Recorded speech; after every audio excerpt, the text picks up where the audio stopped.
मुरसलीन अबिल क़ासिम मुहम्मद व आलिहि तय्यबीन ताहिरीन व लानतुल्लाहि अला अअदाइहिम अजमईन। अम्मा बादु फ़क़द क़ाल अल्लाहुल हकीम फ़ी किताबिहिल करीम। बिस्मिल्लाहिर रहमानिर रहीम। वत्तक़ु फ़ितनतन ला तुसीबन्न अल्लज़ीना ज़लमू मिनकुम ख़ास्सा। व क़ाल अल्लाहु तबारक व तआला फ़मन तबिअनी फ़इन्नहु मिन्नी व मन असानी फ़इन्नका गफ़ूरुर रहीम। व क़ाल अल्लमुना साहिबुज़्ज़मान फ़िद्दुआइल इफ़्तिताह अल्लाहुम्मा इन्ना नश्कु इलैका फ़क़द नबिय्यिना सलवातुका अलैहि व आलिहि व ग़ैबता वलिय्यिना व कसरता अदुव्विना व क़िल्लता अददिना व शिद्दतिल फ़ितनि बिना व तज़ाहुरज़ ज़मानि अलैना।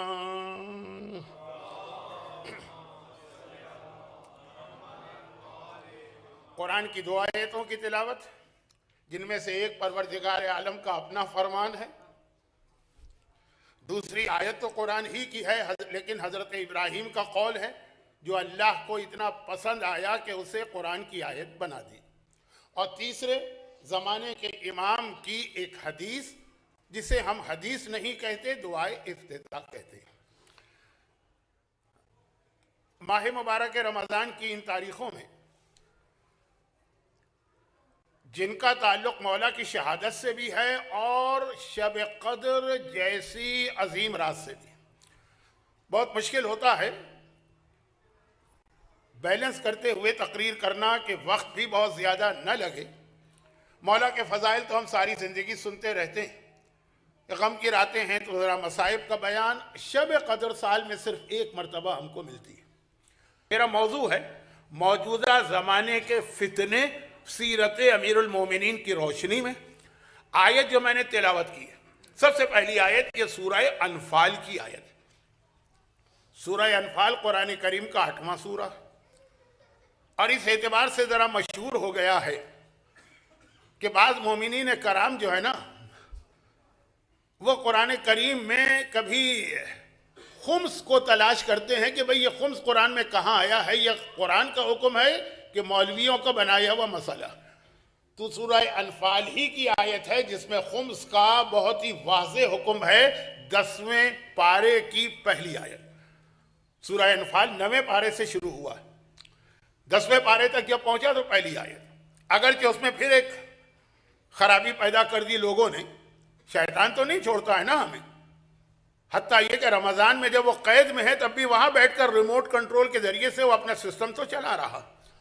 तो फिर एक खराबी पैदा कर दी कि वो जो खुम्स है, ये आयत सूरह अनफाल में आई और किस कॉन्टेक्स्ट में आई, ये मैं मौजू से नहीं हट रहा हूं, जानबूझ के ये बात कह रहा हूं। सूरह अनफाल नाजिल हुआ है आज के दिन 18 रमज़ान। ठीक है, अभी शब 19 हो गई है सूरज डूबते ही, लेकिन आम बोलचाल में तो कहा जाएगा ना कि 18 रमज़ान। 17 रमज़ान को तारीख़ इस्लाम का अहम तरीन वाक़या पेश आया, ग़ज़वे बद्र। ये तारीख़ इस्लाम का अहम तरीन वाक़या मैंने क्यों कहा? आप कहेंगे करबला, जी करबला है, लेकिन यह ग़ज़वे बद्र के नतीजे में करबला। क्या दरबार यजीद में यजीद ने नहीं कहा था कि आज मैंने अपने बद्र के बुजुर्गों का इंतकाम दिया? करबला नतीजा है बद्र का। और क्या आप हर जुमे को दुआए नुतबा में नहीं कहते हैं कि अहक़ाद अल बदरिया, मौला के खिलाफ अरबों ने जितनी दुश्मनी की थी वो बद्र का कीना था। अरबी में हक़्द, अहक़ाद माने कीना, जो दिल में आदमी एक दुश्मनी से भी ज्यादा बदतरीन लफ्ज़ कीना रख के बैठता। अहक़ाद अल बदरिया, जिसका इंतकाम लेने इमाम ज़माना आने वाले हैं, तो बद्र, चाहे वो इमाम ज़माना का जिहाद और उनकी दुआए नुतबा हो, चाहे वो करबला के जिहाद में यजीद का खुले दरबार में, भरे दरबार में ऐलान, ये बद्र का नतीजा। खात्मा ही कर दिया बनु उमय्या के खानदान का उस बद्र में अली की तलवार ने। और वो जो फजाइल बद्र में अली के सामने आए, वो सीनों पे सांप लुट जाते थे। तो बद्र बहुत अहम लड़ाई। बद्र की लड़ाई कब हुई? 17 रमज़ान, कल। यानी कल से मतलब मेरा ये नहीं है कि लड़ाई कल हुई, बल्कि जो डेट कल गुजरी। लड़ाई तो बताने की जरूरत नहीं है कि 1400 साल पहले हुई थी। 17 रमजान, 18 रमजान आया। अब बद्र की लड़ाई के नतीजे में कुछ प्रैक्टिकल प्रॉब्लम सामने आए। जंग तो हो गई, गजवा कामयाबी भी हो गई, मौला की तलवार ने मामले को संभाल लिया। खुद बद्र बहुत इंटरेस्टिंग मौजू है अगर तफसील से बयान किया जाए, लेकिन वक्त नहीं। तो अब कुछ प्रॉब्लम भी सामने आए। नंबर एक, कसीर तादाद में माल गनीमत मिला मुसलमानों को, क्योंकि जो काफिर भागे थे, तो जो उर्दू में एक मुहावरा है ना, जूतियां छोड़ के भागना, तो वो इस कसीर तादाद में माल गनीमत मिला। अब इसका क्या किया जाए? बदर से पहले तो मुसलमान इस पोजीशन में ही कभी ना थे कि अपना पेट भर सके, और कुछ ये कि माल गनीमत।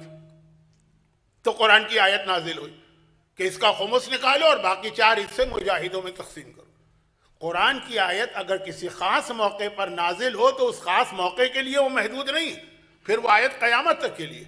लेकिन चूंकि नाजिल हुई थी माल गनीमत पर, तो लोगों ने खुम्स की आयत में जोड़ दिया कि जी वो तो बदर के माल गनीमत के मौके पे आई थी, जब माल गनीमत हमको मिलेगा तो हम खुम्स दे देंगे। खैर, ये इतनी तफसीलात में मैं जाऊंगा तो एक अशरा भी नाकाफी है। पहला मसला ये पेश आया और खुम्स की आयत इसलिए आई। इससे पहले मुसलमान इस पोजीशन में ही ना थे कि खुम्स दे सके, बल्कि अगर ये कहा जाए तो गलत ना होगा कि इससे पहले मुसलमान तो खुम्स से लेने वालों में थे। अगर कोई खुम्स देता तो गुर्बत, फाक़े। जो बदर की लड़ाई का कुरान की निगाह में सबसे अहम पैगाम था वो ये था कि आज का दिन जो अभी गुजरा, अब शब आ गई है ना, तो इसलिए मैंने लफ्ज बदल दिया। आज का दिन जो गुजरा, उस दिन मुसलमानों ने इतनी खुशी मनाई, ऐसी ईद मनाई। भाई कहाँ 313, कहाँ 1000 और 1000 भी, इतने सब पैगंबर के अल्फाज में ये क्रीम ऑफ द मक्का थे। पैगंबर ने बदर की लड़ाई शुरू करते वक्त 2 रकत नमाज पढ़ी और उसके बाद ये कहा था ना कि आए मुसलमानों, मक्के ने अपने जिगर के टुकड़े तुम्हारे सामने रख दिए हैं, आज इनका खात्मा कर दो। ये मक्के का जिगर है, यानी क्रीम ऑफ मक्का है, इतने बड़े बड़े।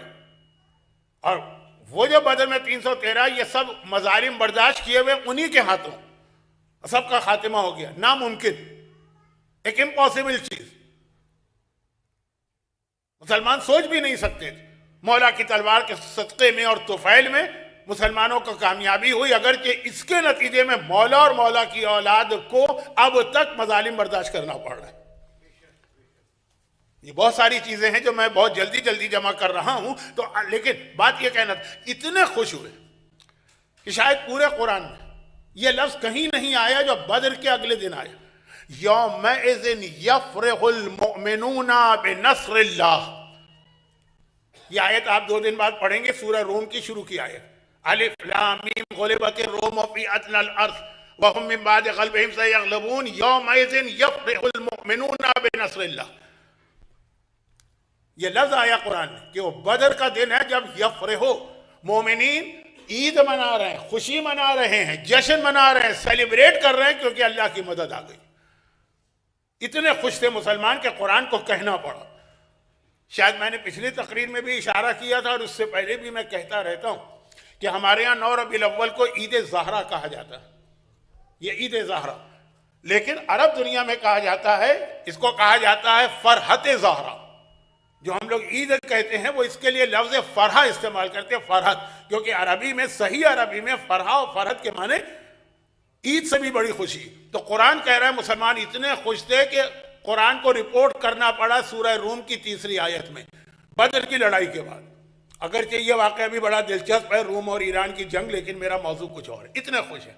उस वक्त वो आयत नाजिल हुई जिसे आज मैंने तकरीर की पहली आयत बनाया।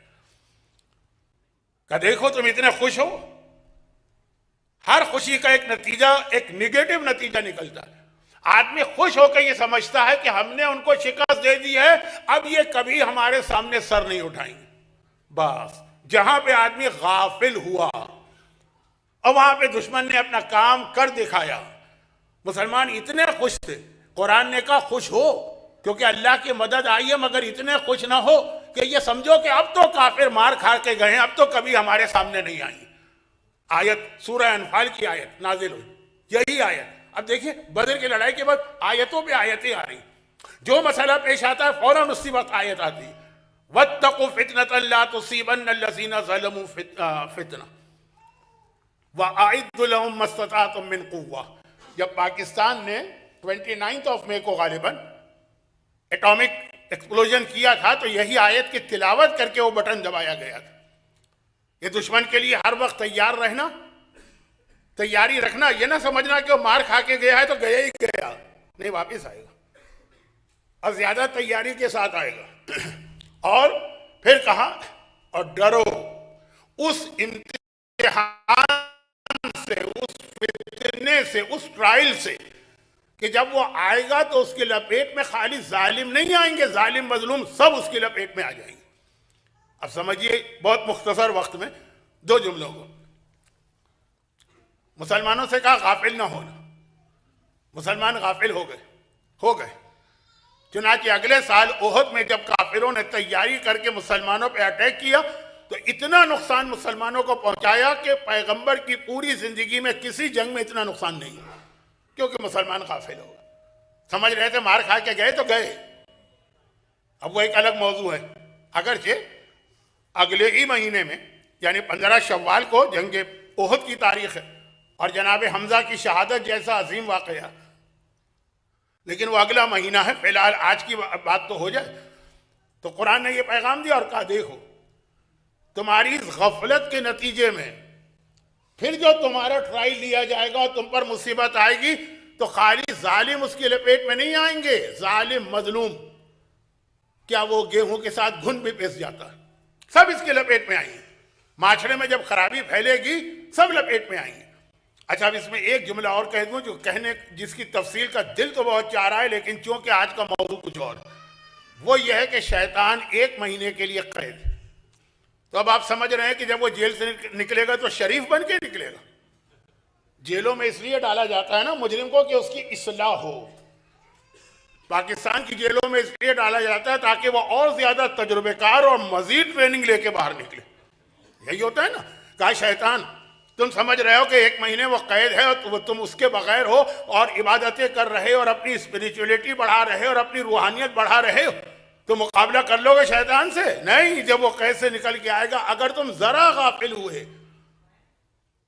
तो वो पहले से ज्यादा तुम्हें नुकसान पहुंचाएगा। अब ये पूरा जुमला माह रमजान की सारी इबादतों और उसके नतीजे को बयान करने वाला है, लेकिन उधर जा नहीं रहा हूं, सिर्फ एक इशारा कर दिया और उस इशारे को एक जुमले से मुकम्मल कर दूं। और अगर आपको ये देखना है ये पैगाम कि किस तरह से हम गाफिल होते हैं, वो होशियार है। शैतान जेल में होशियार नहीं है, तड़प रहा है। वो ईद के दिन हमारे घरों की हरकतें देख लिया करे, बस इतना काफी है, वापिस आइए। कुरान ने कहा एक ऐसा इम्तिहान लिया जाएगा अगर तुम गाफिल हो गए कि उसकी लपेट में जालिम आए तो आए, मजलूम भी उसके लपेट में आएगा। देखिए जब माशरे में बेपर्दगी फैल जाती है, आपके लिए अपने घर की औरतों का पर्दा बचाना भी मुश्किल हो जाता है। जब माशरे के अंदर गाना बजाना फैल जाता है, आपके लिए अपने बच्चों के कानों को बचाना भी मुश्किल हो जाता है।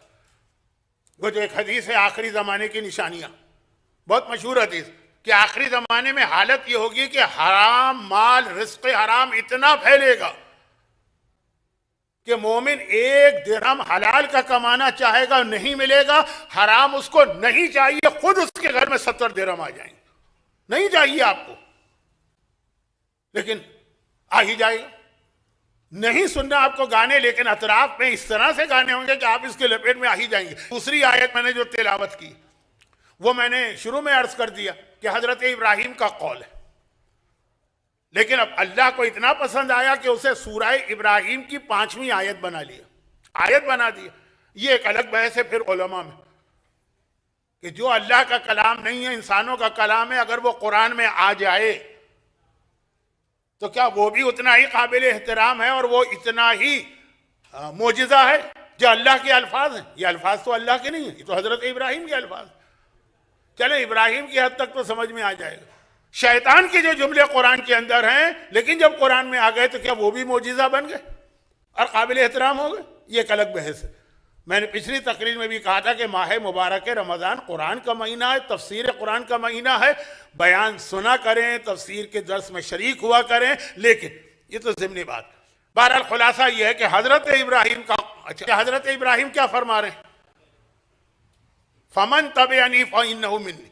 हर आदमी आजकल कह रहा है, इब्राहिम कह रहे हैं अपने जमाने में, जब इब्राहिम की हुकूमत कायम हो गई, नमरूद वमरूद खत्म हो गए।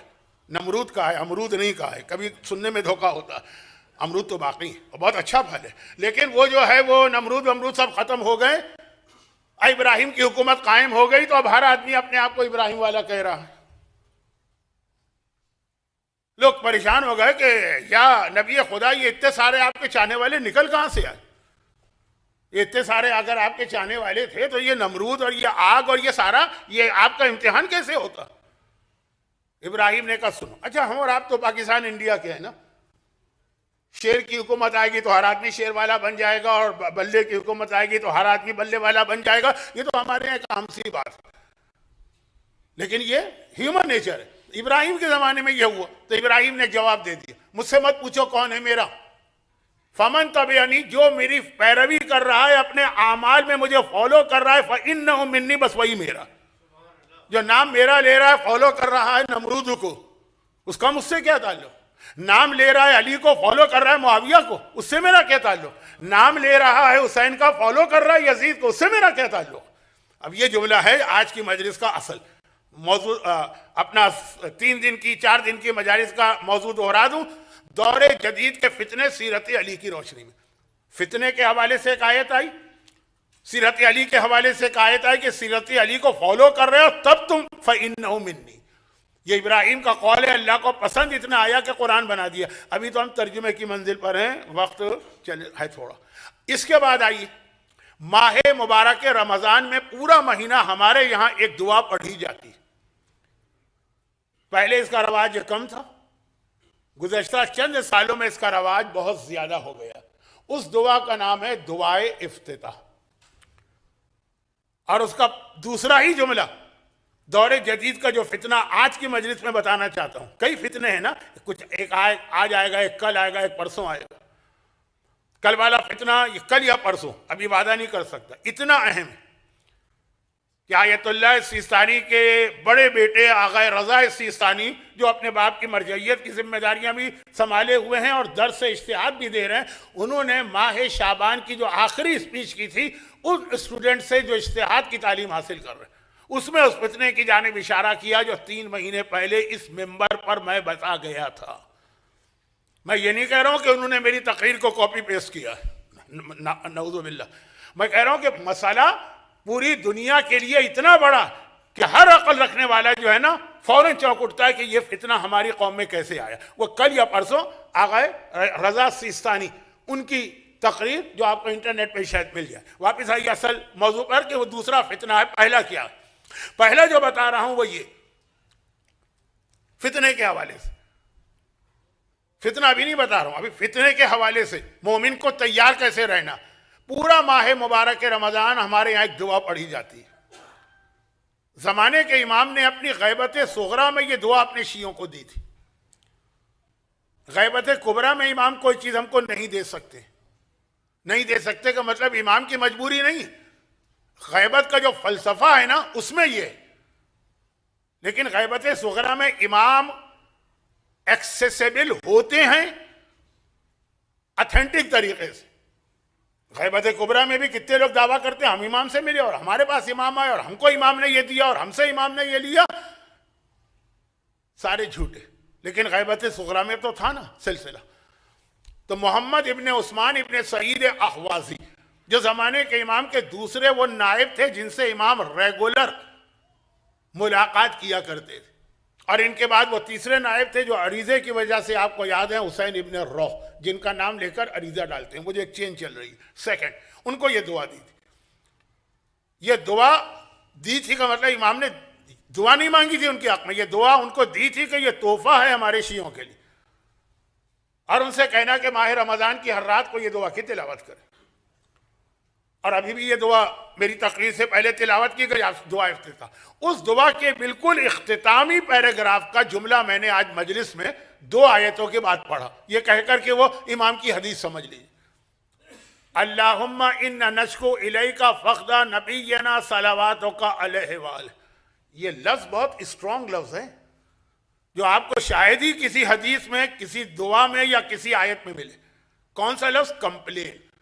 आए अल्लाह इन्ना नशको, हम शिकवा कर रहे हैं, हम दरखास्त नहीं कर रहे हैं, हम कोई रिक्वेस्ट नहीं कर रहे हैं, हम कंप्लेन कर रहे हैं तुझसे, अल्लाह से कंप्लेन।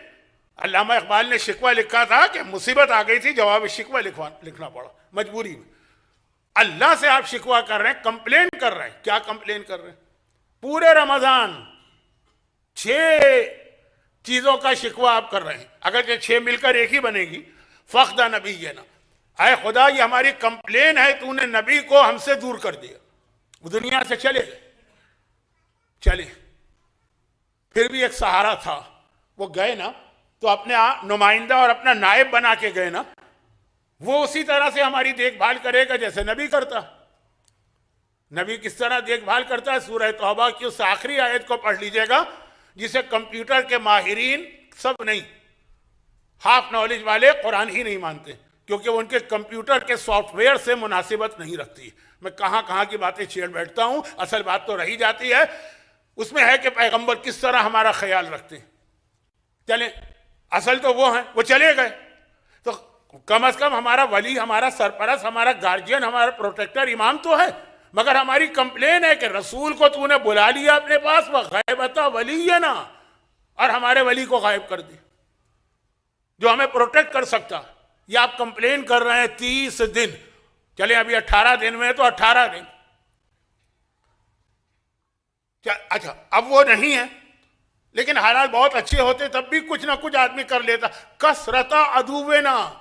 अब मसला यह है कि सारी दुनिया हमारे दुश्मनों से भरी हुई है, दुश्मन बढ़ते ही जा रहे हैं, कम तो नहीं हो रहे। ये आप कंप्लेन कर रहे हैं अल्लाह से। चले, दुश्मन भी बहुत है, लेकिन हम भी उतने ही हो जाए, नहीं, वकिल्लत आदत है ना, और हमारी तादाद इतनी कम है, ये भी बर्दाश्त हो जाए। मगर मसला है वह शिद्दतिल फितने, बड़े बड़े फितने, शदीद किस्म के फितने वो हम पर आ रहे हैं। प्रोटेक्टर जो हमारा है, जो हमारा मुहाफिज है, जो हमारा वली है, जो हमें बचाने वाला, उसे गैबत में कर दिया। तादाद हमारी कम है और फितनों पे फितने आ रहे हैं। फितने ना होते तो चले कम तादाद में भी हम गुजारा कर लेते, वली की गैबत में भी गुजारा कर लेते। अब फिर आखिरी टुकड़ा वो तज़ाहुर ज़माने अलैना, और ऐसा लग रहा है पूरा जमाना हमारे खिलाफ मुजाहिरा कर रहा है। तज़ाहुर जो उर्दू में एक लफ्ज़ मुजाहिरा बना, यानी हम पर हमला कर रहा है। तो इमाम ज़माना ने हर रमज़ान के 30 दिन आपको क्या याद दिलाया? फितनों पर फितने, और आम फितने नहीं, शिद्दत शदीद किस्म के फितने। वो कहते हैं ना फला को हार्ट अटैक हुआ, वो कहते हैं ना फला को बड़ा सेवर किस्म का हार्ट अटैक हुआ। सेवर, अब वो प्रोनाउंसिएशन मुझे नहीं आता इसका, लेकिन मतलब बहुत सख्त किस्म का एक फितना होता है, एक शिद्दतिल फितन, बहुत ही शदीद किस्म के फितने। ये आप कंप्लेन कर रहे हैं माह मुबारक के रमजान। कुरान ने कहा डरो उन फितनों से कि जब माशरे में फैलेंगे सब उसके लपेट में आ जाएंगे। तुम ये ना समझना कि भाई हमने अपने घर को बचा लिया। पैगंबर ने एक मिसाल के जरिए ये चीज बताई भी थी, मिसाल को दोहराने का वक्त नहीं है, वक्त नहीं, लेकिन इशारा काफी कि या रसूल अल्लाह उसके घर में खराबी है, हमारे घर में तो नहीं। कहा कि अगर एक जहाज में या कश्ती में लोग जा रहे हैं और एक आदमी अपनी सीट से खड़ा होकर वहां के ऊपर सुराख करना शुरू कर दे और तुम उसको रोको और वो कह दे कि मैं तुम्हारी सीट पे तो कुछ नहीं कर रहा, जो कर रहा हूं अपनी सीट में कर रहा हूं, तो बैठ जाओगे? कहा नहीं या रसूल अल्लाह। कहा क्यों नहीं बैठोगे? कहा इसलिए कि जब वो अपनी कश्ती के अपनी सीट में सुराख करेगा तो जब पानी आएगा तो खाली उसको नहीं डुबोएगा, पूरी कश्ती को डुबो देगा। यह है कुरान की वो आयत जिसको मैंने सबसे पहले तिलावत की। तो अब वो फितने क्या है? अब मैं तीनों को मिला के फिर अपने मौजू पे आ रहा हूं। कहा डरो उस फितने से। अब वो फितने क्या है? अच्छा फितने क्या है वो तो मौजू शुरू होगा। फितने फैरेंगे माशरे में।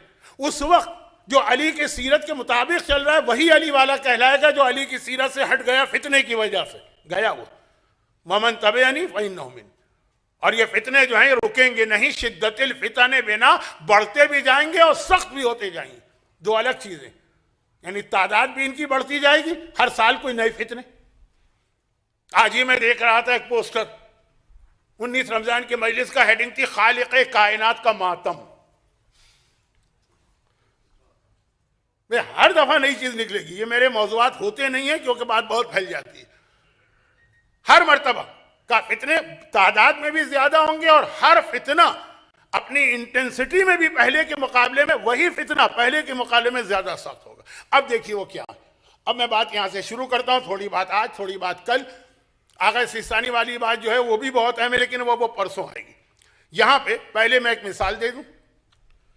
पहला फितना जो मैं बताना चाह रहा हूं ये बहुत पुराना है, लेकिन ऐसा मैंने आपको समझाया कि वही पुराने वाले फितने आएंगे ज्यादा सख्त बनकर। पहले एक छोटी सी मिसाल दे दूं, मजलिस मेरी तमहीद से गुजर के शुरू हो गई।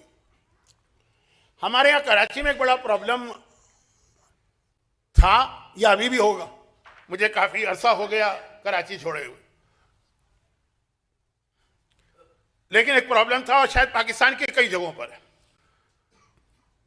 वो क्या है, घरों में पानी की सप्लाई के लिए ये वाटर सप्लाई की लाइनें आती और गंदा पानी और दूसरा पानी जो नजिस पानी निकालने के लिए सेवरेज की लाइनें होती हैं, जिसको हम पाकिस्तान में मसलन गटर की लाइनें कहती हैं।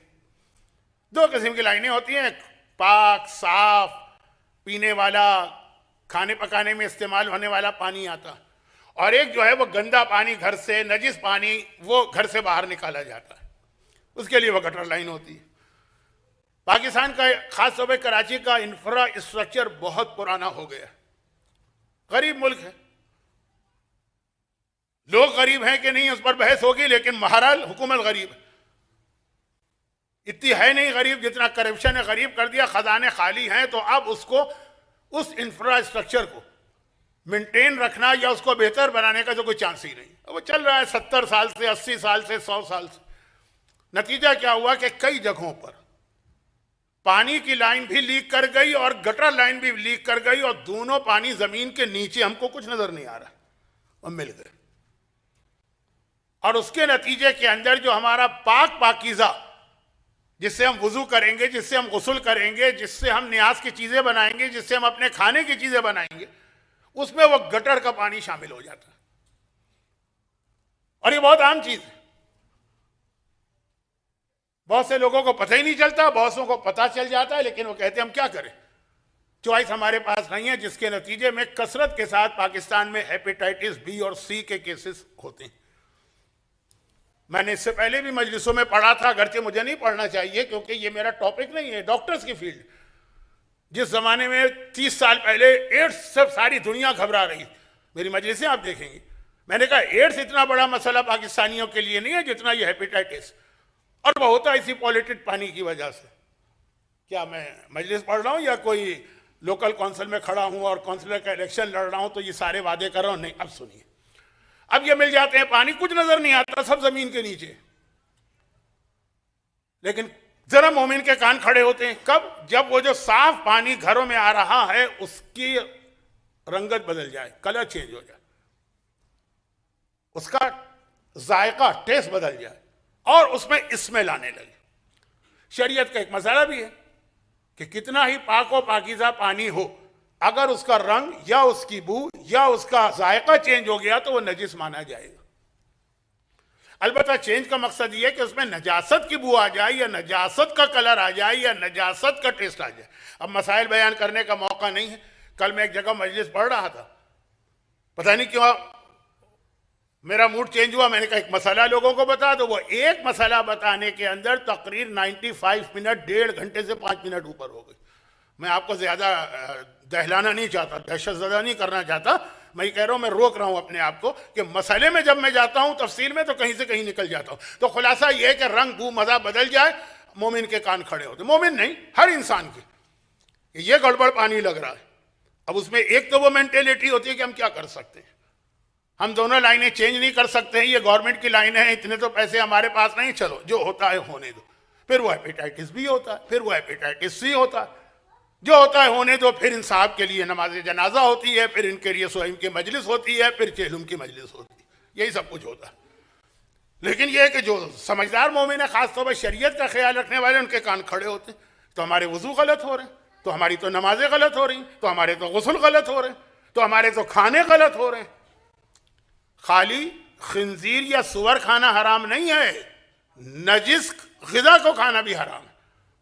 तो अब ये जो मसले आते हैं, अब मैं उसका सोल्यूशन नहीं दे रहा हूं, वो आप उसको दीजिएगा जो आपसे वोट लेने आएगा। मैं तो बता रहा हूं कि जैसे ये होता है वैसे ही कभी कभार दीन में भी होता है। एक पाक पाकीज़ा युतहिरुकुम ततीरा की लाइन चल रही है, जिसके अंदर से हमेशा आपको तहारत और पाकीज़गी मिलेगी।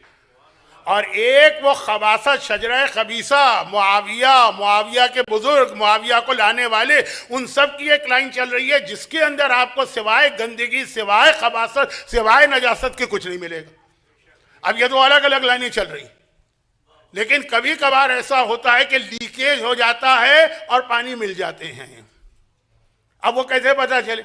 वो तो जमीन के नीचे है ना, जैसे मैंने पानी की मिसाल दी, नजर नहीं आता। कैसे पता चलता है? जब वो पाक लाइन के अंदर रंग बू मजा बदल के वो पानी आ गया। आपने अपनी आंखों से नहीं देखा कि ये पानी मिला है गटर के पानी से कि नहीं मिला, लेकिन वो रंग बू मजा जो चेंज आ गई है ना उस पाकीज़ा पानी के अंदर, फौरन आपके कान खड़े हो गए कि ये इसमें कहीं ना कहीं नजासत मिल गई। इसी तरह से पाक और पाकीज़ा को मानने वाले, युतहिरुकुम ततीरा की लाइन पे चलने वाले, वो मरजल बहरैन वाले दरियाओं को मानने वाले, अगर उनके यहाँ कभी मुआविया और यजीद वाले ख्यालात आने लगे तो ये लगता है कि कहीं ना कहीं गड़बड़ हुई है, कोई लीकेज हो गई है। ये मोमिन के पाकीज़ा तरीन ईमान में यजीद और मुआविया का खबीस तरीन अकीदा आ गया, फौरन समझना, वरना हेपेटाइटिस बी और सी से ज्यादा खतरनाक ईमान की मौत होगी। वहां जान की मौत होती है, यहां ईमान की मौत होगी। अब कैसे पता चले? चाहने वाला अली का हो, जबान पे वो जुमला आ जाए जो मसलन यजीद का है, खाली जुमला ना आए, वो नजरिया बन जाए। तो बहुत वक्त कम है ना, तो बहुत छोटी सी एक दो मिसालें दे रहा हूं। चले एक ही मिसाल काफी है, फिर मैं जो असल मेरा आज का मौजू स्टार्ट होगा। पहला फितना। हमारे यहां मैं पर्सनली जानता हूं, पाकिस्तान के अंदर पर्सनली जानता हूं, इसलिए कह रहा हूं, बहुत सी औरतें हिजाब की अहमियत को समझ गई लेकिन हिजाब नहीं करती। जब कभी हिजाब की बात आती है ना तो हजरत अब्बास की गैरत का जिक्र होता नहीं। मौला अली की गैरत पहले है, अब्बास की गैरत बाद में। किसी रिवायत में नहीं है कि उम्मत की ये सारी औरतें जो इस वक्त लेडीज हॉल में बैठी होंगी, अगर बैठी हैं, हमें तो खाली हॉल ही मिलते हैं, तो खैर ये सारी औरतें या ये सारे मर्द के जो यहां हैं इनके घर की औरतें हजरत अब्बास की औलाद, किसी हदीस में नहीं है। मालूम है हमको कि वो बाप की तरह, लेकिन मौला के लिए तो हदीस है ना, रसूल ने कहा मैं और अली इस उम्मत के बाप हैं, ये सारी मेरी औलादें हैं। तो अली की गैरत पहले, और अली अपनी किसी बेटी के हिजाब के हवाले से नो कंप्रोमाइज। मेरा मौजू हिजाब नहीं, मेरा मौजू इसके बाद का जुमला। तो जिनको समझ में भी आ गया क्या हिजाब है, लेकिन वो नहीं करती हैं पाकिस्तान के माहौल में। क्यों? कहा कि अगर हम हिजाब करते हैं ना तो लोग हमें समझते हैं किसी बहुत ही लो कास्ट खानदान से ताल्लुक होगा, गरीब होंगे। कराची में एक लफ्ज इस्तेमाल होता है जो शायद बाकी लोग ना समझें, झुग्गी में रहने वाले होंगे, तो बिला वजह माशरे में हमको जलील समझा जाता है। कहीं तकरीब में भी जाएं तो कहीं कोने में बिठा देते हैं कि झुग्गी वालियां आ गई, वहां बिठा दो। आप में जो कराची वाले हैं वो समझ जाएंगे तो वो दूसरों को समझाएं कि झुग्गी वाले, और अगर आप भी नहीं समझे तो आपकी औरतें समझेंगी। हमको जलील समझा जाता, चाहे इनके पास पैसा भी हो, माशरे में इनका एक स्टेटस भी हो, चाहे वो बहुत ही पढ़ी लिखी भी हो, लेकिन वो जहां वो हिजाब पहन लिया और वो बुर्का आ गया, ये आ गया, नहीं, जाहिल किस्म की औरतें। तो अब वो जो तौहीन और बेइज्जती है उससे बचने के लिए जरूरी है कि इस अंदाज से हो। अच्छा, ये फिक्र कहां से आई? अब आइए देखिए इमामत की लाइन क्या कह रही है, यजीद की लाइन क्या कह रही है। इतना वक्त तो नहीं है कि मैं सब कुछ पढ़ूं, एक ही जुमला काफी है। मौला सज्जाद फरमा रहे उकादो जलीलन फी दमिश्किन, मुझे शाम के बाजारों में जलील करके ले जाया गया।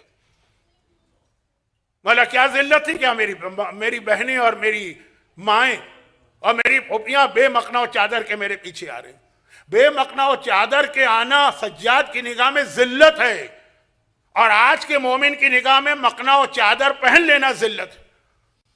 अब ये अहले बैत के पाक और पाकीज़ा मराजल बहरैन वाले युतहिरुकुम ततीरा वाले दरिया में ये ख्याल कहां से आ गया जो यजीद का था? भाई सज्जाद को नऊज़ बिल्लाह जलील करने की कोशिश यजीद ने की थी ना, तो यजीद ने यह अमल किया ताकि इनकी जिल्लत हो।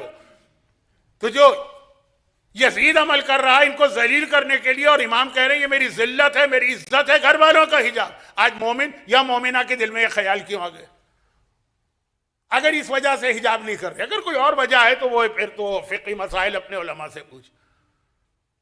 अब आइए जो असल बात है, ये तो मैंने एक मिसाल दे दी कि दो दरिया नहीं, दो लाइनें कहां से मिल गई। कैसे पता चलेगा? जब पाक और पाकीज़ा लाइन में से बदबूदार, गंदा और रंग और मजे के एतबार से देखने से पता चल जाए वो अकीदा जाहिर होने लगे। अब आइए जो असल चीज है, नंबर 1, यानी जो एक लिस्ट मैंने बनाई है दौरे जदीद के वो फितने जो सीरत अली की रोशनी में डिस्कस करना है। नंबर 1, गर्चे इस नंबर 1 के अंदर भी दो अलग अलग बातें हैं, एक आज एक कल। एक बात तो है half knowledge is more dangerous than total ignorance, जो कल भी एक मजलिस में मैंने इसके ऊपर थोड़ी रोशनी डाली थी, लेकिन ये बात बाद में आएगी। पहले मुख्तसर एक बात, एक नजरिया तहारत वाली, इस्मत वाली, इमामत वाली लाइन में यह है कि तमाम आमाल करके भी, यानी अब मैं इमाम के लिए लफ्ज़ आमाल कैसे इस्तेमाल करूं? वो तो मीज़ान वाला अमाल है, हर एक के अमाल का क्राइटेरिया खुद इमामत होती है, लेकिन सिर्फ ये कि बात को कम वक्त में समझाने के लिए कि तमाम तर अमाल के बावजूद खौफ खुदा से रोते हैं, खौफ खुदा से गिड़गिड़ाते हैं, कभी दुआए कुमैल की शक्ल में अज़ाब जहन्नम को याद दिलाते हैं, कभी सहीफ़ा कामिला की शक्ल में आंसू बहाते हैं, कभी अराफात की दुआ की शक्ल में सरकार सैयदुल शुहदा सारा दिन तपते हुए सूरज के नीचे खड़े रहकर परवरदिगार से अलफ अलफ अलफ कहते हैं। ये इमामत की लाइन। जहाँ गुनाह तो छोड़ें, गुनाह का तसव्वुर भी नहीं, जहां पे इबादत की उस मंजिल को टच कर लिया गया कि वो खुदा जो कुरान में कंप्लेन कर रहा है वह कलील मिन इबादी शकूर, मेरे बंदों में मेरा शुक्र अदा करने वाले कितने कम हैं, वो हबीब से कह रहा है कि आए हबीब या अय्युहल मुज़म्मिल कुमिल लैला इल्ला कलीला, आप जरा इबादतों को कम कर दो। वो लेकिन उसके बावजूद उनका खौफ खुदा देखिए, उनका गिरिया देखिए, उनके आंसू देखिए, और दुआए कुमैल से लेके आप सहीफा कामिला की आखिरी दुआएं तक देखिए। मुआविया के दरबार में जरार का वो अजीम शान खुतबा सुनिए जो तलवार टेक कर जरार ने दिया था, जिसका एक जुमला था यतमल मलो तमल मुल सलीम व यबकी बुकाल हजीन, मैंने अपने मौला को रात के अंधेरे में इस तरह तड़पते देखा जैसे सांप का कांटा तड़पा करता है, और खौफे खुदा से इस तरह रोते देखा जैसे वो मां रोती है जिसका जवान बेटा मर जाए। ये अली जो शाफ़े महशर, जो शफीउल मुज़निबीन, जो हर एक को जन्नत में ले जाने वाले, उनकी ये हालत है। ये एक है, ये है पाकीज़ा लाइन। अब आइए वो गटर वाली लाइन, वो मुआविया और यजीद के शजरा खबीसा वाली लाइन। हमारे साथ खुद उसका अपना बरादर निस्बती यानी साला मुख्तार जब उसे गिरफ्तार कराता है, तो मुख्तार को तो अपनी बहन और भांजे के जरिए पता चल गया था। हमारे साथ के दो बेटे थे, एक बाप के साथ था, एक माँ के साथ था, यानी नजरिए और अकीदे की बात कर रहा हूं। तो पता चल गया था अपने नेक भांजे और अपनी बहन से, कहा यह बता, जब इब्ने जियाद ने तुझे करबला भेजने की ऑफर की और तू इतना सदमे में आ गया कि अपना सर दीवार से टकरा दिया, क्या इब्ने जियाद तुझे पता है कि तूने कितने बड़े गुनाह की मुझे ऑफर दी? मैं और कत्ले हुसैन गुस्से के आलम में निकल गया। और फिर इब्ने जियाद की तरफ से बोरियों पे बोरियां आई, वो दिरहम और दीनार की। तो उस रात को तूने फिर क्या शेर कहे थे आखिर में, जिसके बाद अगली सुबह को पहुंच गया इब्ने जियाद के पास, और वह तारीखी जुमला कहा जो बाज़ मुसलमान मुज्तहिदीन ने, शिया नहीं गैर शिया, आका हुसैन के खिलाफ इस्तेमाल की कि खरजल हुसैन हन हद्दिही फवजबा क़त्लहु बिसैफ़ जद्दिही, हुसैन अपनी हद से निकल गए हैं तो उनके जद की तलवार से उनको कत्ल करो। तो वो जो जुमला कहा उमर साद ने, उस वक्त क्या तूने उस वक्त रात के आखिर में क्या कहा था? कहा नहीं आका, ऐ अमीर, बात गई पुरानी बात खत्म करनी, बताना पड़ेगा और सही बताना पड़ेगा। मेरे पास रिपोर्ट मौजूद है। तो उसने क्या कहा था उसने, मैंने ये कहा था कि अल्लाह अरहमुर राहिमीन, अल्लाह से ज्यादा रहमत किसी के पास नहीं। मुझे यकीन है कि मैं कत्ले हुसैन भी करूंगा तब भी अल्लाह की रहमत से मुझे हिस्सा मिल जाएगा और मैं माफ हो जाऊंगा। यह है यजीदियत की गटर लाइन, यह है मुआविया की गटर लाइन, यह है वो गंदे पानी वाली गटर लाइन जिसमें कत्ले हुसैन करके भी नारा लगाया जाता है कि वो तो अरहमुर राहिमीन। अब ये इसका मेरे मौजूद से क्या ताल्लुक है? ये ताल्लुक कि कितने साहिबान ईमान ऐसे हैं जो कहते हैं मौलाना ये अपना भाषण अपने पास रखिए, हम नमाजें पढ़ें कि नमाजें कज़ा करें, हम गाने सुने कि गाने न सुने, हम रोजे रखें कि रोजे छोड़ दें, हम हराम खाएं कि हम हलाल खाएं, हमारी औरतें बेहिजाब निकलें कि हिजाब करके निकले, हम अली वाले हैं और अली शाफ़े महशर हैं, हर एक की शफात करेंगे, हमें यकीन है कि अली की शफात से हम जन्नत में चले जाएंगे। ये तो यजीदियत की गटर वाली लाइन का निकला हुआ जुमला है। याद रखिए, मेरे मौला की शफात में कोई शक ही नहीं है, लेकिन कोई अली से भी बड़ा है और वो है अल्लाह, तो अल्लाह की रहमत में भी कोई शक नहीं।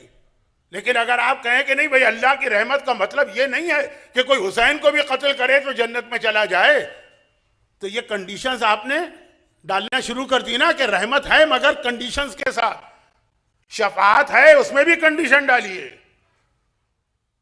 सीना तान के गुनाह करें, बेहयाई से गुनाह करें, अपने गुनाह को यह कह के जस्टिफाई करें कि हाँ गुनाह कर रहे हैं, लेकिन शाफे महशर भी किस काम के हैं वो। ये कम अज कम दुआए कुमैल वाले अली के चाहने वाले की फिक्र तो नहीं हो सकती। ये कम अज कम अबू हमजा सोमाली की दुआ पढ़ने वाले सैयद साजिदीन की फिक्र तो नहीं हो सकती।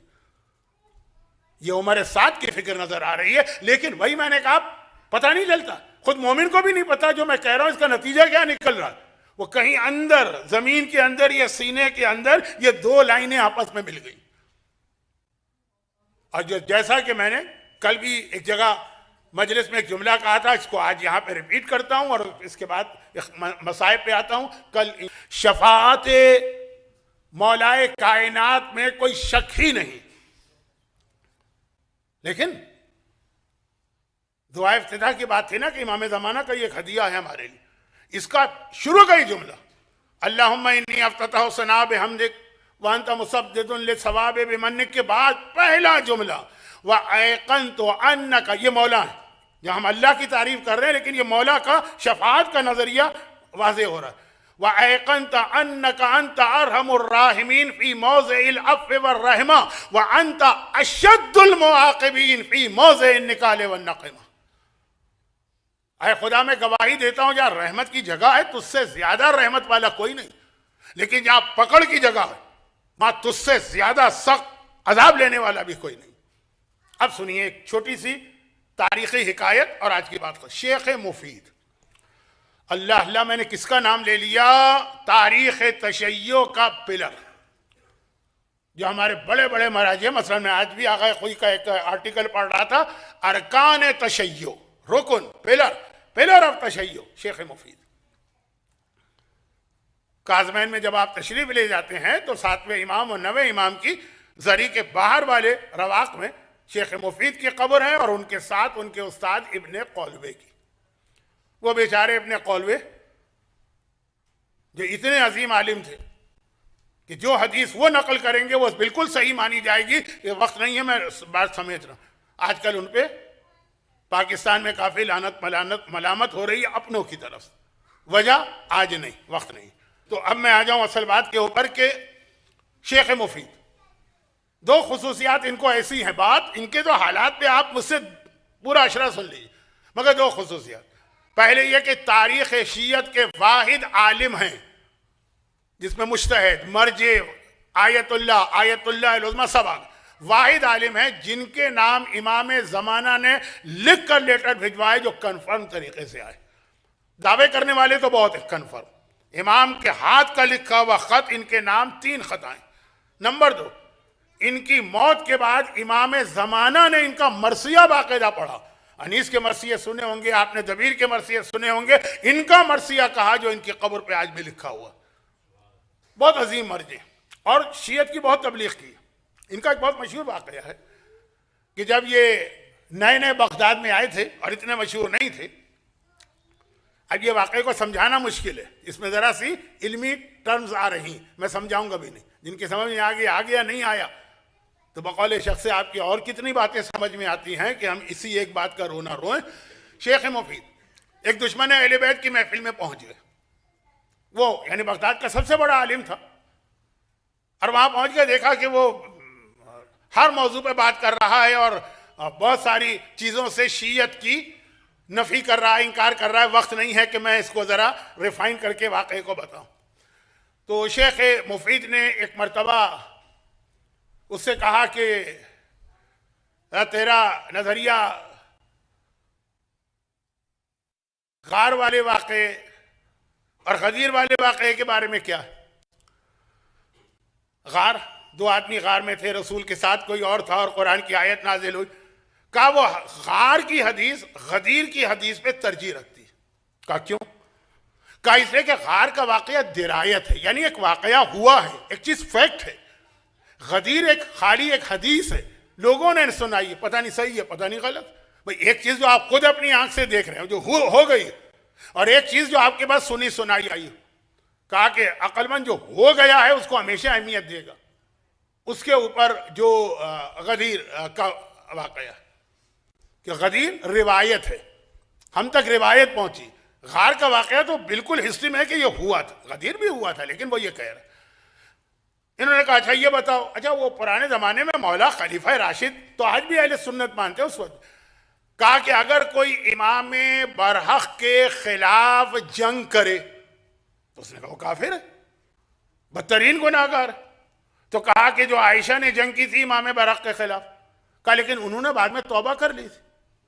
शेख मुफीद ने कहा जंगे जमल होना और फौज लेके आना वाकया, तौबा तो एक सिर्फ एक तारीखी रिवायत है, सुनी सुनाई बातें की कि नहीं की ये कहां से साबित है?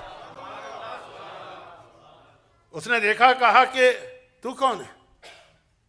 लग रहा है अली वाला है। कहा हाँ मैं अली वाला हूं। कहा अंता मुफीदुन हक्का, तू अपनी कौम के लिए सबसे ज्यादा फायदा पहुंचाने वाला है। तो अब यहां वैसे वाकये को अगर मैं ज्यादा वक्त होता ना तो बहुत दिलचस्प तरीके से पढ़ता, लेकिन इसमें भी कुछ लोगों को मजा आ गया। कुछ लोग सोच रहे होंगे कहा क्या मौलाना ने। जाइए घर जाके आराम से सोइएगा तो उस वक्त समझ में आएगा। लेकिन बात क्या बनी कि अगर एक चीज हो रही आंखों के सामने और एक चीज फकत आपने सुनी, हो सकता है सुनी हुई चीज भी बहुत मोतबर हो, लेकिन आंखों देखी चीज तो ज्यादा मोतबर है ना।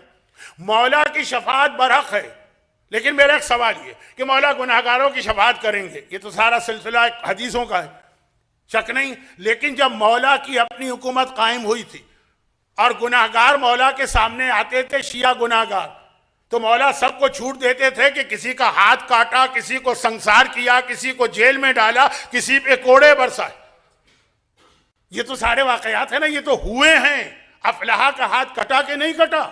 वो औरत जिसके साथ किसी ने फेले हराम किया या उसने फेले हराम किया, हत्ता उस प्रेग्नेंट हो गई तो कहा कि बच्चा पैदा होने दो, बच्चा पैदा हो गया तो कहा कि इसका जो दूध बढ़ाई का जमाना आने दो 2 साल, लेकिन फिर वो आई और मौला ने उसे संसार किया, पत्थर के जरिए उसको कत्ल किया गया। क्या वो माइस के कोड़े नहीं मारे गए? क्या वो नौजवान जो बाजार कूफा में खड़े होकर नामहरम औरतों को देख रहा था और फरियाद कर रहा था मैं अली वाला हूं, मैं अली का शिया हूं, अली ने क्या उसको कोड़े नहीं लगवाए? ये वाकयात हैं। गुनाहगारों को अली ने अपने जमाने में अपने हाथ से अपने सामने सजा दिलवाई, और छोटी मोटी सजाएं नहीं। जैसे हजरत अय्यूब ने अपनी बीवी को सजा दी थी, वो छोटी मोटी सजा थी। कसम खाई थी कोड़े मारूंगा, हल्का सा वो फूलों की छड़ी मस कर दी। ऐसी नहीं, हाथ काटा, संसार किया, जिसे आज भी दुनिया सबसे जालिम सजा कहती है अपने मानने वालों को, अपने चाहने वालों को। वो हदीस शफाअत की सारी हदीसें, लेकिन वो वही हदीसों का मसला है कि वो हमारे पास जिस हालत में आई है उसकी शराइत क्या है, कंडीशन क्या है, कॉन्टेक्स्ट क्या है, कब है, वो नहीं पता हमको। ये हमें पता, ये हमने आंखों से देखा। तो वो कौन से शिया थे कि जिनके ऊपर संसार की सजा जारी है, और हम कौन से चहीते और लाडले शिया? कि बड़े से बड़ा गुनाह कर लें, कहें वो तो शाफ़े मैशर हमको माफ़ कराएंगे। बात आखिर में मैंने बहुत जल्दी बात की तो कोई गलतफहमी पैदा हो गई होगी, इंशाल्लाह कल उसको दूर करूंगा। आज तो अमाल का वक्त इतना कट गया। अली की कैफियत यह है कि जो अली की हुकूमत थी 5 साल, अली के अपने चाहने वाले इस हुकूमत में अली से नाराज हो गए। ये आपको बहुत सख्त लफ्ज लगेगा कि आप कहेंगे दो अलग बातें, अली वाला भी है और नाराज भी है। नहीं, नाराज इन मानों में कि मौला हम आपके चाहने वाले हैं, लेकिन कितना ही अच्छा होता कि आपकी हुकूमत ना होती, हम मजे से आपका नाम भी ले रहे होते, सारे बेनिफिट भी आखिरत में आपके नाम पे लेते, बल्कि आखिरत के दुनिया में भी अली का नाम लो, बड़ी से बड़ी मुश्किल दूर हो जाएगी। नाम अली है ही ऐसा, बेनिफिट भी सारे ले रहे हैं, जिम्मेदारी कोई नहीं। अली पुकार के कहते रहे कि हर शिया मुझको रिप्रेजेंट कर रहा है, दुनिया मुझे नहीं देखेगी, तुम्हें देखकर समझेगी अली कैसा था। तुम्हारा गुनाह जो है वो, ये लफ्ज मेरा, तुम्हारा गुनाह जो है ना वो मेरे खाते में लिखा जाएगा कि इनका इमाम भी ऐसा होगा। पुकार के कहते रहे, लेकिन नहीं मौला, हमें तो अपनी जिंदगी गुजारने दी। और ये इतने सारे एलिमेंट जमा हो गए जो नतीजा बना 19 रमजान के इब्ने मुलजिम के वाक़े का। एक आध कोई बात नहीं थी, वक्त नहीं रहा, वरना मैं तो इसको समझाने जा रहा था कि कितने सारे मुख्तलिफ फैक्टर्स जमा हुए अली की मुखालिफत पर। कभी ऐसा होता है कि आपको किसी आदमी से इत्तेफाक नहीं है, लेकिन आप उसका साथ देते हैं, क्यों? एनिमी कॉमन है। अली हर एक की आंख में खटक रहे हैं, हत्ता बास चाहने वाले भी अली को शहीद नहीं कराना चाहते, लेकिन अली की हुकूमत बर्दाश्त नहीं हो रही है, बड़ी सख्त है। और ये सारी साजिशें मिलकर नतीजा बनी कि इब्ने मुलजिम को तैयार किया गया कि तुझे अली को शहीद करना। बज़ाहिर तो तारीख में है कि 3 आदमियों को तैयार किया गया, एक को गवर्नर मिस्र अमर आस के लिए, एक को हाकिम शाम मुआविया के लिए, लेकिन सबको पता है कि सब फ्रॉड है। असल मिशन एक ही था, इब्ने मुलजिम। इब्ने मुलजिम कूफे में आ चुका है। मौला बाजार कूफा में मीसम तम्मार की दुकान पे अक्सर आके बैठते। इब्ने मुलजिम को देखा भी, कहा ये वो शख्स है जो मुझे कत्ल करेगा। जब लोगों ने कहा कि मौला तो फिर आप इसे पकड़ के सजा दीजिए, तो वही जुमला जो पिछली तकरीर में आया था, जुर्म से पहले इसको सजा नहीं दूंगा। रमजान की तारीखें गुजर रही, मौला मीसम तम्मार की दुकान में बैठे, लोगों के अल्लाह अकबर की आवाजें आ रही। हसन बेटा, ये कौन लोग हैं जो इस तरह से इज्तिमाई तौर पे अल्लाह अकबर कह रहे हैं? का मौला रमजान आधा गुजर चुका है, लोग हज की तैयारी कर रहे हैं, निकलना शुरू हो गए, ये हाजियों के काफिले हैं जो जा रहे हैं। कहा लेकिन तेरा बाबा इस साल का हज नहीं कर सकेगा। 15 रमजान के बाद एक दिन या हसन ने या हुसैन ने कहा बाबा इतने दिन गुजर गए हैं, आप जो दाढ़ी में खिजाब लगाते थे, इस महीने आपने खिजाब नहीं लगाया, आपकी सारी दाढ़ी सफेद हो गई। कहा कि अब ये दाढ़ी तो मेरे खून से ही खिजाब आलूद होगी, मुक़ज़्ज़ब। 17 रमजान आ गई, जो अभी अभी आज की मजलिस के शुरू में बात थी ना, 17 रमजान। हसन बेटा मिंबर कूफा पे खुतबा दे रहे हैं, खुतबा रोका, हसन नीचे बैठे। हसन बेटा माह रमजान में कितने रोजे हो गए? कहा बाबा 17 रोजे हो चुके हैं, 17 रमजान। हुसैन इधर बैठे, और बेटा हुसैन कितना बाकी है? कहा बाबा 13 दिन और बाकी। कहा ये 13 दिन तुम लोगों के लिए बाकी है, तुम्हारा बाबा ये 13 दिन नहीं देख सकेगा। पहली रमजान से मेरा मौला अपने खानदान ही को नहीं, पूरी उम्मत को, पूरे इंसानों को अपने दुनिया से जाने और उनकी यतीमी के लिए तैयार कर रहा। अली का तरीका भी आपको मालूम है कि पहली रमजान से अली का तरीका ये कि मस्जिद कूफा में नमाज पढ़ाते हैं और फिर इफ्तार के लिए अपनी किसी औलाद के घर में मेहमान बनते हैं। अली की 28 औलादें हैं, 16 बेटे, 12 बेटियां, 28। आखिरी इफ्तार अली किसी के घर में नहीं करते हैं, वो फितरे वितरे के मसले हैं, वो अपने घर में। तो 28 दिन इस तरह तकसीम। 18 रमजान का दिन उम्मे कुलसूम के हिस्से में आया। आपने रोजा आज नमाज मगरिबैन पढ़ी, फिर आपने अल-असर में रोजा इफ्तार किया। मौला ने मस्जिद कूफा में नमाज पढ़ाई और फिर इफ्तार के लिए उम्मे कुलसूम के घर गए। वो कौन सा दूर है, मस्जिद के बिल्कुल पीछे। अब हम और आप ये सोच रहे हैं कि बेटी के घर में बाप आया और अली जैसा बाप आया, महीने में एक ही मौका मिलता है हर औलाद को, तो बेटी ने क्या क्या इंतजाम इफ्तार के लिए न किया होगा। दस्तरखान पे कितनी नेमतें लाके रखी गई होंगी। बेटियों का तो दिल चाहता है कि अपनी जान भी बाप पे कुर्बान कर दें, लेकिन जब हमने देखा तो सिर्फ रोटी है, दूध का प्याला है और नमक का टुकड़ा। लेकिन इसे देखकर भी मेरे मौला ने कहा, कुलसूम बेटी ये तूने क्या किया? क्या तुझे कोई ऐसा इफ्तार याद है कि तेरे बाप ने एक दस्तरखान पर 2 नेमतें इस्तेमाल की, इनमें से एक को उठा ले। कुलसूम आगे बढ़ी ताकि नमक का टुकड़ा उठाए, कहा नहीं, ये दूध का प्याला उठा ले। और अली ने उस रोटी से नमक को मिला के आखिरी ग़िज़ा समझिए इस दुनिया में, मगर आसमान को देख के एक पैगाम दिया जो दौरे जदीद के फितनों में से, जो हमारी लिस्ट है, एक फितना बनेगा। ये 3 दिन और है। का अम्मा दुनिया, ऐ दुनिया तो कितनी अजीब जगह। अम्मा फी हलालहा हिसाबुन व फी हरामहा इकाबुन व फी शुबहातहा इताबुन। अगर तेरी कोई हलाल चीज भी इस्तेमाल करे तो मैदान क़यामत में हिसाब देना। किसको सुना रहे हैं अली? शफात, शाफे महशर, क्या हिसाब, क्या किताब? नहीं, आप ही को सुना रहे। दुनिया हलाल चीज लेगा तो हिसाब देना, वफी हराम है, और अगर हराम है तो इकाब सजा है। मतलब आप सजा की बात कर रहे हैं, आप ही के नाम पर तो हम हर हराम काम कर रहे हैं। वफी शुबहात या इताबुन, और अगर मशकूक चीजें भी हैं तो अल्लाह की तरफ से इताब और डांट है कि ये शक वाली चीज क्यों इस्तेमाल की।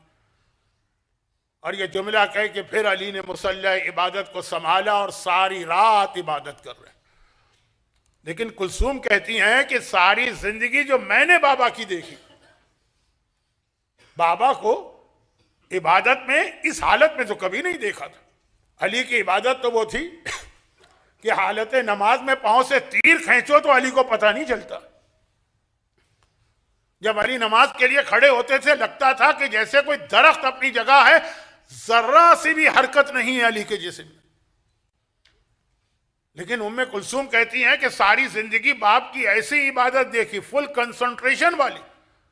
लेकिन आज मैंने अजीब बात देखी, हर थोड़ी देर के बाद मेरा बाबा मुसल्ले से उठता है, मकान के सहन में आता है, आसमान को देखता और कहता है अभी वक्त नहीं आया।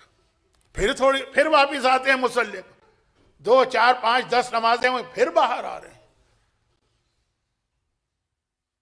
किसी को ईद का या शादी का इतना इंतजार नहीं होगा जितना इंतजार अली को अपनी मौत का है। बार बार आते हैं, यहां तक कि आसमान पे वो सुबह की सफेदी आने लगी, जो नमाज शब का अफजल वक्त। अब यहाँ रिवायतें मुख्तलिफ हैं, कुछ उलमा से आप कुछ सुनेंगे, कुछ से कुछ सुनेंगे। जो मुझसे सुन रहे हैं वो भी किताब में है, जो दूसरों से सुनेंगे वो भी किताब में है, तफसील छोड़ दीजिए। मौला ने मुसल्ले को लपेटा, अब मस्जिद जाने का वक्त आ गया है और मस्जिद की जानिब चलने लगे। सहन से गुजर रहे हैं कि कुलसूम के घर में पली हुई बत्तखों ने मेरे मौला का रास्ता रोक लिया और कुछ इस अंदाज से फरियाद कर रही हैं और चीख रही हैं कि कुलसूम भी घबरा के कहती है, बाबा ये मेरे घर की पली हुई बत्तखें इस अंदाज से तो कभी नहीं चीखती है, आज इन्हें क्या हो गया? अली ने कहा, कुलसूम इन पर गुस्सा न कर, ये किसी का नोहा पड़ रही है, ये किसी मरने वाले का मातम कर रही है। ये कह के मौला बाहर निकले, लेकिन जैसे ही दरवाजे से बाहर जाने लगे, जो कमर बंद था, जो बेल्ट थी, वो दरवाजे के अंदर अटक गई, रुक गए अली।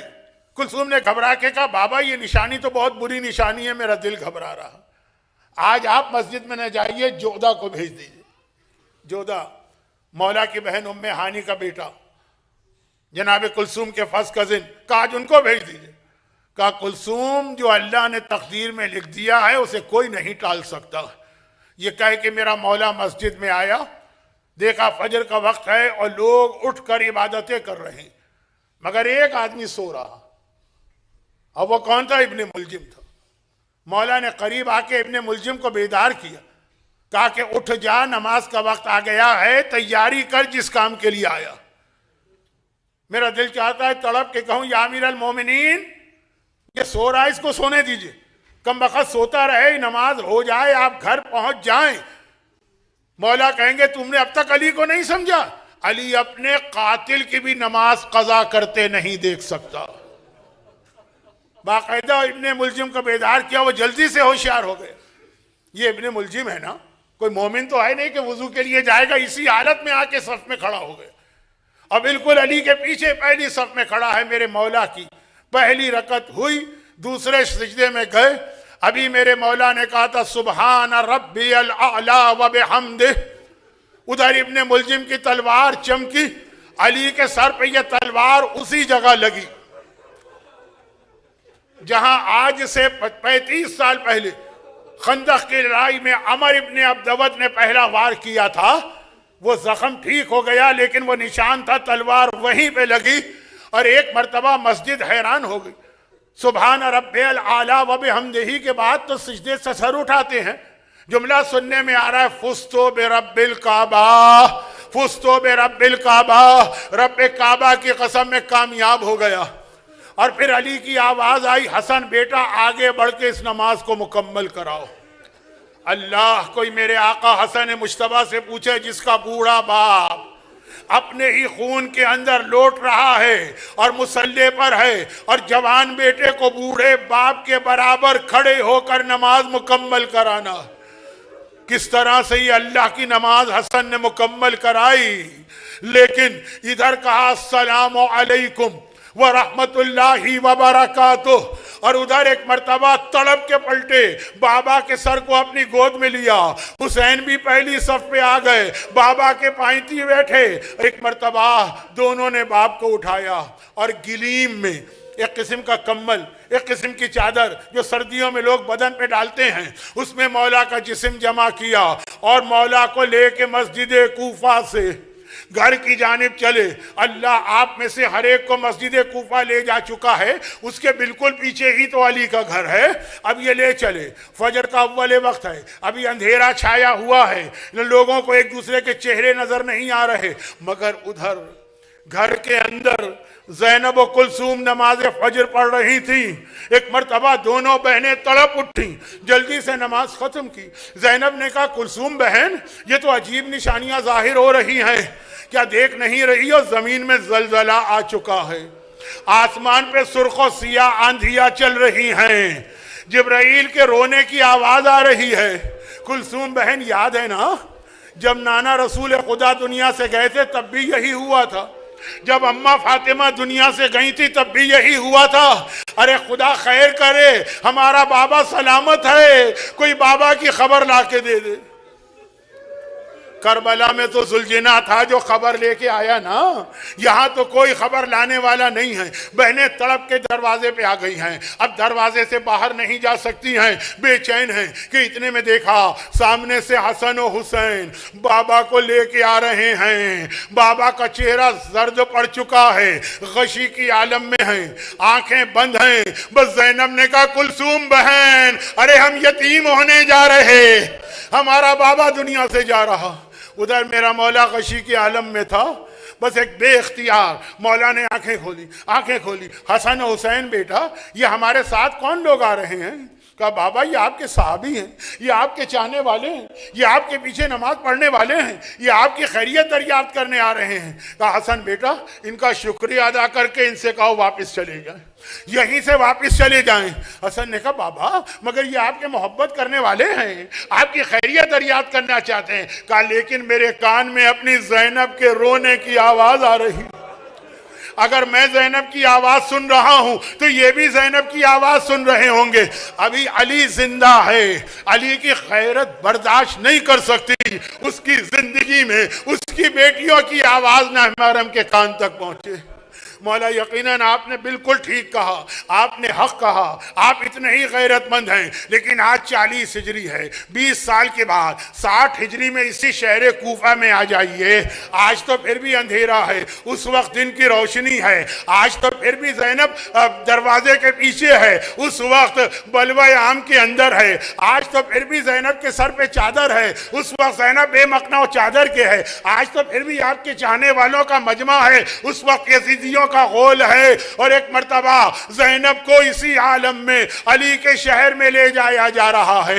अरे ज़ैनब को याद आ गया 19 रमजान को बाबा ने मेरी आवाज का भी पर्दा किया था, और आज बस इसीलिए कूफे में दाखिल होते होते ज़ैनब ने पलट के नजफ को देखा, आवाज़ी बाबा या अली मदद, अपनी ज़ैनब की मदद को आइए, दिन की रोशनी में बलवे आम में जाना पड़ा। अजरुकुम अल्लाह, अजरुकुम अल्लाह।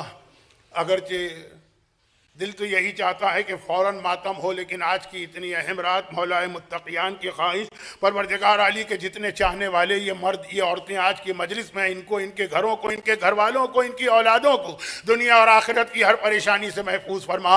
हम कितने ही गुनाहगार क्यों ना हो, लेकिन अली हल्लाल मुश्किलात शाफ़े रोज़े महशर के मानने वाले हैं। अली की शफ़ाअत हमें इस दुनिया में भी अता फरमा और क़यामत में भी अता फरमा। खुदाबंदा अली ये मुश्किल कुशा के मानने वाले जो इस सफ़े अज़ा पर जो हाजतें अपने दिल में लेके बैठे, उन तमाम हाजतों को पूरा फरमा। खुदाबंदा मेरे मौला की इस ज़रबत की कमज़ोरी का वास्ता हमारे तमाम बीमारों को शिफाए कामिला अता फरमा। एक मोमिना की बच्ची बीमार है और एक मोमिन की पोती वो बहरहाल बीमार है, एक और मोमिन ने, उनके वालिद बीमार हैं, शिजाज साहब के वालिद तो बहरहाल फिर भी बेहतर हो गए। तो खुदावंदा जिन जिन ने इल्तिमा से दुआ के लिए कहा है, मौलाए मुत्तक़ियान की इस बीमारी का वास्ता उनको, और जो अपनी हाजतें मुझ तक नहीं पहुँचा सके हैं, उन तमाम बीमारों को भी शफ़ाअत फरमा। और खुदावंदा इन मज़ालिम के इंतकाम के लिए इमाम ज़माना के ज़ुहूर में ताजील फरमा। या अली मौला हैदर मौला, मौला का मातम शुरू कीजिए।